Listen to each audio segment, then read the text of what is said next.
কুমিল্লায় বন্যার্তদের মাঝে ত্রাণ সামগ্রী বিতরণ করেছে বাংলাদেশ মানবাধিকার কমিশন। বৃহস্পতিবার বাংলাদেশ মানবাধিকার কমিশন ঢাকা মহানগর উত্তরের উদ্যোগে মনোহরগঞ্জ উপজেলায় এই ত্রাণ বিতরণ করা হয়। প্রায় ৬০০ পরিবারের মাঝে শুকনা খাবার, ওষুধ, বিশুদ্ধ খাবার পানি বিতরণ করা হয়।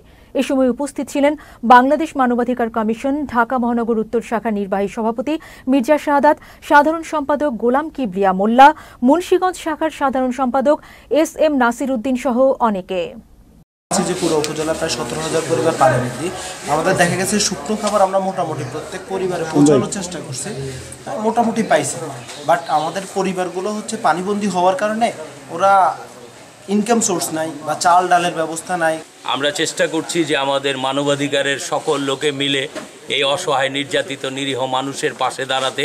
আজকে যেখানে আসলাম, আমরা এখানে এসে দেখি যে এই এলাকায় অনেক জায়গায় অনেক ত্রাণ পৌঁছে নেয়, আবার অনেক জায়গায় বেশিও পড়ছে।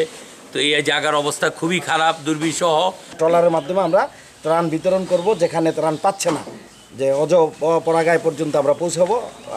তো ধন্যবাদ সকলকে। আমরা যেন ইনশাল্লাহ সুস্থ থাকি এবং আপনাদের আমাদের এই ত্রাণ যেন চলমান থাকে, আমরা সেই ব্যবস্থা করব। আমরা জেনে নিব এখানে কি কি প্রয়োজন, আমরা আবার আসবো ইনশাল্লাহ।